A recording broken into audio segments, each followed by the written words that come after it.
Ayan, narito na ang pinaka-latest update natin sa magiging lagay ng ating panahon ngayong araw at sa susunod na 24 oras.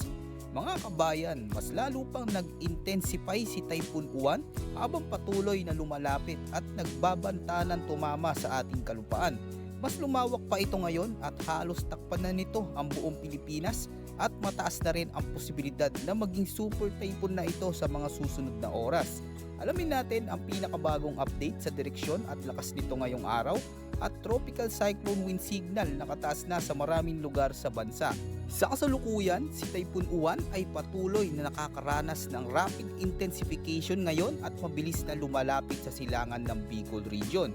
Ayon sa pinakauling ulat, ang sentro ng mata ni Typhoon Uwan ay may layo na lamang na 525 kilometers sa silangan ng Katarman, Northern Samar o humigit kumulang 585 kilometers sa silangan ng Birac, Catanduanes. Sa ngayon, taglay nito ang pinakamalakas na hanging umaabot sa 165 kilometers per hour, malapit sa gitna at may bugso hanggang 195 kilometers per hour. Ang ganitong lakas ng hangin ay katumbas ng isang matinding unos na kayang magbagsak ng matitibay na punong kahoy, magpatumba ng poste at magwasak ng marurupok na bahay. Sa kasalukuyan, ito ay kumikilos pakanluran, hilagang kanluran sa bilis na 30 kilometers per hour at unti-unti nitong nilalapitan ang bahagi ng Eastern Luzon at Bicol Region.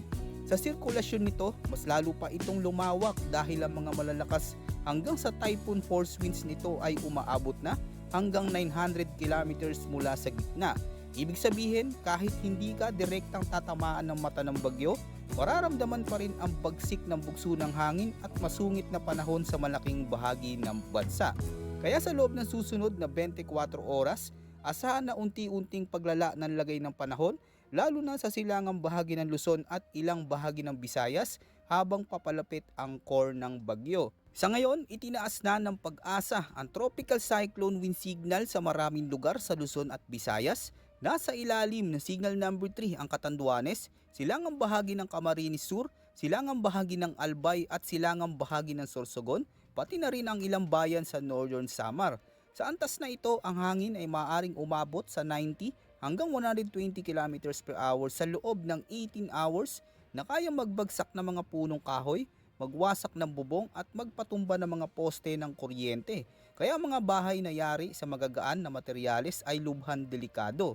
Nasa signal number 2 naman ang malaking bahagi ng Luzon, particular sa silangang bahagi ng mainland Cagayan, pati na ang mga lalawigan ng Isabela, Quirino, Nueva Vizcaya, Aurora, Nueva Ecija, Bulacan, Metro Manila, Rizal, Laguna, Quezon, Marinduque, Camarines Norte, gayon din ang natitirang bahagi ng Camarines Sur, Albay at Sorsogon, kasama ang mga isla ng Burias at Ticao Islands. Sa Visayas, kabilang din sa ilalim na signal number 2 ang malalabing bahagi ng Northern Samar, hilagang bahagi ng Samar at hilagang bahagi ng Eastern Samar.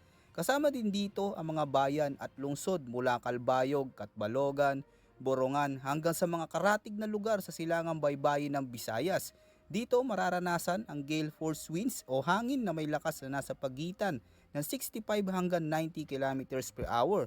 Sa ganitong bilis, maaari nang mapunit ang mga bubong, mabunot ang mga sanga ng puno at lumipad ang mga magagaan na bagay sa paligid. Ang mga linya ng kuryente ay posibleng maputol at ang mga kabahayan malapit sa dalampasigan ay delikado sa pagtaas ng alon at daluyon ng hangin.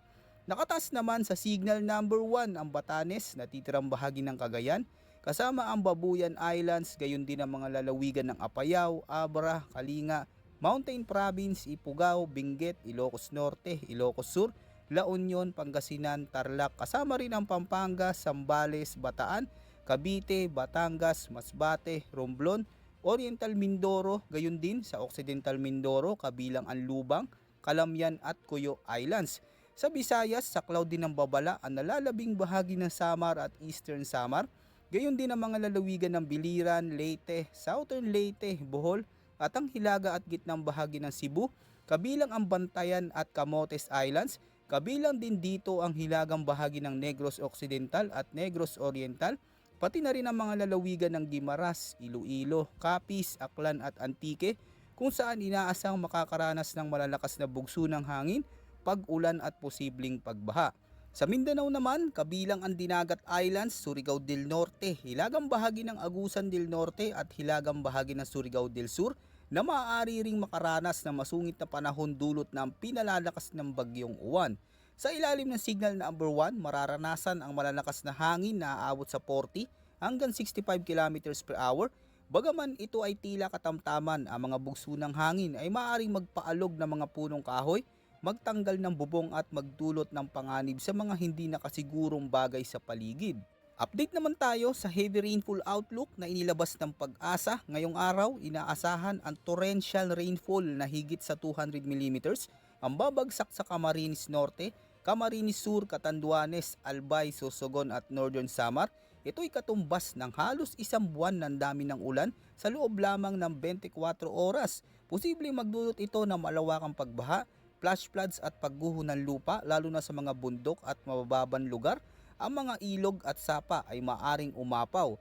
Samantala, katamtaman hanggang sa malalakas na ulan na aabot sa 100 to 200 mm ang inaasahan sa Aurora, Laguna, Quezon, Marinduque, Masbate, Samar, Eastern Samar at Biliran.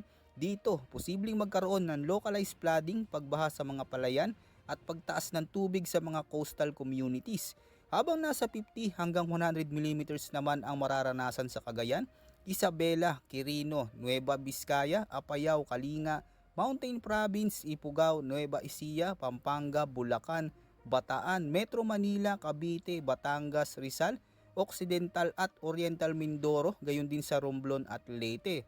Bagaman hindi kasing tindi, ang tuloy-tuloy na ulan ay maaari pa rin magdulot ng pag-ambon na magiging malakas sa gabi at pagbaha sa mababang komunidad. Pagsapit naman ng araw ng Lunes, November 10, lalawak pa ang saklaw ng ulan habang kumikilos pakanluran ang core ng bagyo.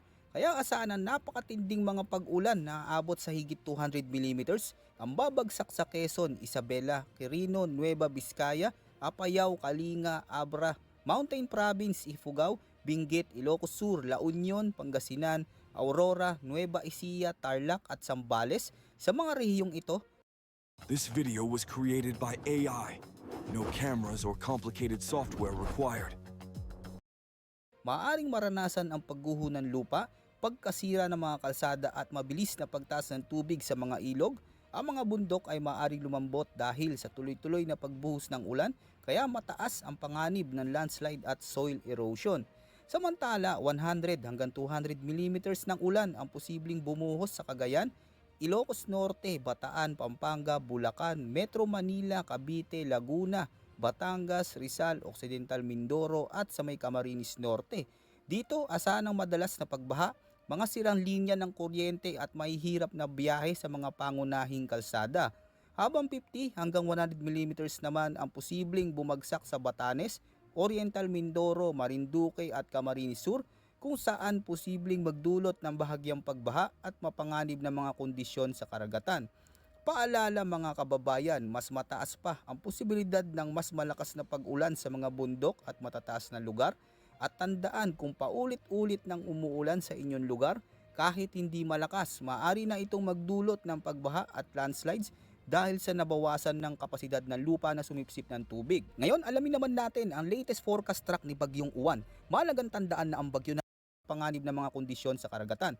Paalala mga kababayan, mas mataas pa ang posibilidad ng mas malakas na pag-ulan sa mga bundok at matataas na lugar, at tandaan kung paulit-ulit nang umuulan sa inyong lugar, kahit hindi malakas, maaari na itong magdulot ng pagbaha at landslides dahil sa nabawasan ng kapasidad ng lupa na sumipsip ng tubig. Ngayon, alamin naman natin ang latest forecast track ni Bagyong Uwan. Mahalagang tandaan na ang bagyo na ito ay may lawak na kayang bumalot sa halos buong Luzon at malaking bahagi ng Visayas. Ang sirkulasyon at lakas ay umaabot ng daan-daang kilometro, kaya ang epekto ng ulan, hangin at alon ay mararamdaman kahit malayo ka pa sa mismong landfall area.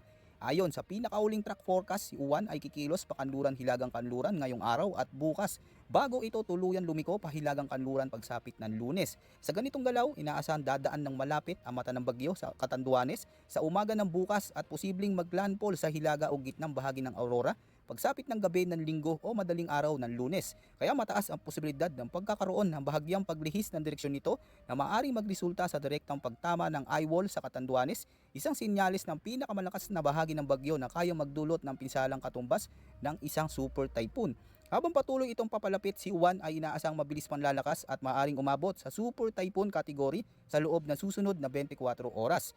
Ang ganitong antas ng bagyo ay may hangin na ito na higit 200 kilometers per hour, kaya't asahan na anumang istrukturang mahina, puno, poste at linya ng kuryente ay maaaring bumigay agad sa lakas ng hagupit nito. Kahit ang mga lugar na dadaanan ng outer rain bands gaya ng Bicol Region, Quezon, Aurora at hilagang bahagi ng Visayas ay maaari ring makaranas ng torrential rains, malalakas na hangin at storm surge. Maging ang mga karatig na probinsya na nasa labas ng tinatawag na forecast cone ay hindi ligtas sa epekto nito.